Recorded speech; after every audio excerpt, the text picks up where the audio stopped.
अस्सलाम वालेकुम नाजरीन। इस वीडियो में एक भाई ने डॉक्टर जाकिर नाइक से सवाल किया कि मैं इबादत गुजार मुसलमान था, उम्रा भी किया है। इस एक सवाल की वजह से मैंने इस्लाम छोड़ दिया है।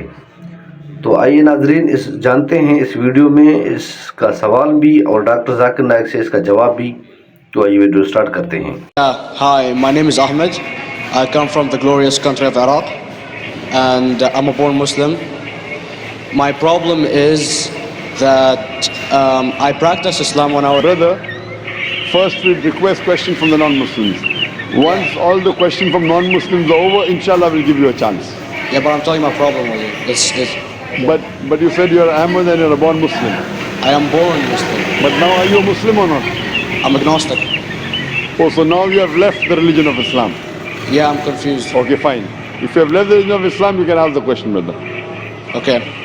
So my question is, how come I don't have the faith that you and the other Muslims have and some of my friends, even though I practice Islam a lot and I even did Umrah, but I still do most of the sins that are forbidden in Islam, and I sometimes am lazy to do the prayer and the other subjects we have to do in Islam.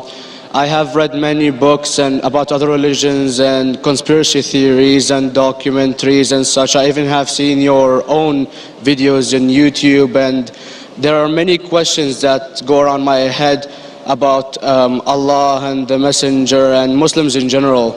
And basically the most important question is, you said in one of your debates or questions that Allah is the creator and He's uncreated.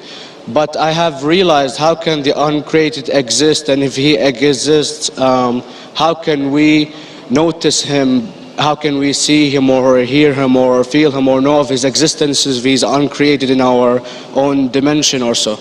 That's one of the questions. Brother Ahmed said that he is a born Muslim. He comes from Iraq. He read the Quran, he read the books, but he commits many sins. He believes maybe sometimes he's agnostic and he's lazy for praying. Brother, before I answer your main question, if you do sins and if you're lazy for praying, that does not make you a non-Muslim. As long as you believe that praying is fard, sometimes you miss, it's a sin. It's a major sin that you sometimes don't pray, but that doesn't make you a non-Muslim. If you say praying is not required, then you're doing kufr. But if sometimes you do sin, sometimes minor sin, sometimes major sin, it is haram, it's forbidden, but that does not throw you outside the fold of Islam. There are sometimes waswasa of the shaitan asking you, you're a Muslim, but this is wrong in Islam, this is wrong, and it does deviate the person's mind. At that time maybe your iman may be low, but these things should not make you consider that you're non-Muslim. Regarding a question that I mentioned in my speech, and you're right, that Almighty God is the creator, but He Himself is uncreated. You ask the question, how can the uncreated, how can we see the uncreated, and how it's possible? Allah subhanahu wa ta'ala is Khaliq, is the creator, and by definition He's uncreated. Because normally people say that when they try and prove in logic that everything has a creator, who created this table, the carpenter, from where he got, from the tree, who created the tree, so it goes back to Allah. So when many of the people try to convince an atheist, they try and say that everything has a creator, and then they get trapped when the atheist asks him who created Allah. So if you hear my tapes, I never go that way. I ask the atheist that how did you come to know about the universe? How did you come to know about the functioning of the stars, of the sun? And he says, and goes back, that the creator. So it's the vice versa. So if you know how to deal with logic, you don't trip over this problem with the atheist trap, the Muslims or the believers, by saying who created Allah. By definition, Allah is uncreated. And if you ask the question, who created Allah? If you have heard my tapes, I give the reply, that suppose a person comes and says that my brother John. Yeah, I know, I saw that, I heard that's funny, but I mean, how does he exist if he's uncreated? Not that is Allah. Created. Yeah. That's the difference between you and Allah. How does he exist means he was existing from, he doesn't have a beginning. You and I have a beginning, that's human being. So that is the difference between us and Allah. You can't say that Allah has to be like us. If Allah is like you and me, why should we worship him? I see, but have you heard of the phenomenon, the Big Brother, used by various orders and political agendas to control the people and such by implementing it into multiple gods, and then later on it became a monotheistic religions all over the world to make it easier for Big the Brother, people sorry, to... I've never heard of the religion Big Brother. It's not a religion, it's like a theory, an idea, basically. For What does it say? Yes? What does this idea say? What does it say? Is that when you have a big brother, it's easier for you to live life. When you have someone watching you the whole time, understanding you the whole time, protecting you the whole time, being with you the whole time, and you can talk to him, although he never talks to you back, maybe in your dreams, do it to your mind and such, it's easier for you to live. While a human who does not have a big brother and is not easily controlled into doing so and is having complete freedom is a danger for the major ruling powers and such. So what does this say? I don't understand. Big Brother may be the Big Brother, may not be the. What does it have to do with Islam and God? What does it have to do? Because basically Allah is watching you the whole time. So you want to say that Allah is like a Big Brother? Indeed, you use him for your protection so you won't be scared. You know what I mean? See, this is the hypothesis. Hypothesis. If you have heard, how do I convince an atheist? If you have heard my answer, that you said that you're agnostic, you're atheist. Yeah. So first thing I do to an atheist is I congratulate him. What? I congratulate him. Have you heard my answer of atheist? Yeah, you congratulate them and stuff. But I haven't seen your debates with the atheist. I just saw your answers on some questions. Fine, so you haven't seen the answer of atheist. No, but I've seen your debate with David William Campbell. And David William Campbell is not an atheist. Yeah, yeah. Now when an atheist tells me he does not believe in God like your theory of Big Brother, Yeah. and if you believe in that theory, I will ask you, first thing I do to the atheist, I congratulate him. You know why? Yeah, because they think and they don't follow what their parent does and such stuff like that. No. I congratulate him because he is not doing blind belief. The other people are doing blind belief. He is a Christian because father is a Christian. He is a Hindu because father is a Hindu. Most of the Muslims are Muslim because father is a Muslim. He is thinking. He says there is no God.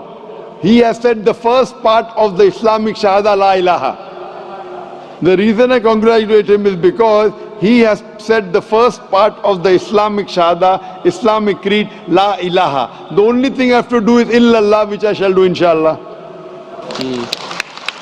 So if you have heard my answer, an atheist becomes an atheist because he believes in science, he believes in logic. So I ask him that if an equipment is bought in front of him, which no one in the world has ever seen, and if the question is asked, that who will be the first person who will be able to tell you the mechanism of this new equipment? What is the answer?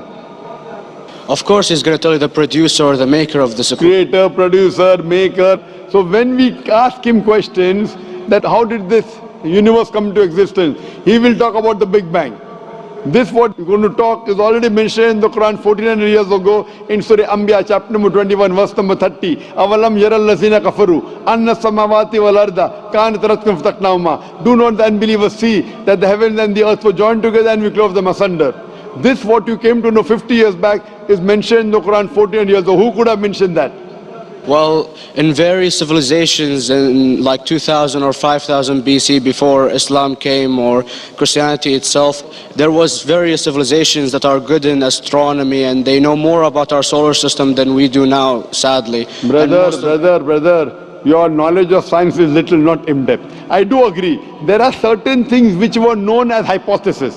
For example, we came to know, we were proved that the earth was spherical in 1577. I know that in 6th century BC, there were Pythagoreans who believed that the earth was spherical. But the same Pythagoreans who believed the earth was spherical also believed that the earth was the center of the universe, which is wrong. You show me one civilization which believes 100% what the Quran has mentioned. I challenge you. What you say, so do you mean to say there was a person who said, okay, this civilization, out of 100 things, these 2 things are right. Out of 100 things, these 5 things are right. Out of this 100, and picked and chose. Who can do that? No one besides the Creator. Even if you know that there were 10 different civilizations, hundreds of civilizations, there is not a single civilization that you know in the past which knew 100% of science what we know today. So where is your logic? Where is your theory? I do know that certain things were hypotheses which were proved later on, but there is not a single civilization which knows everything what is mentioned in the Quran. So the answer goes back to the original question, who could have collected this in the Quran? Someone 1400 years back, could he do and say, okay, out of these 100 things, these 3 are right, out of these 100 things, these 2 are right, out of this, it's not possible. Mathematically, it's not possible.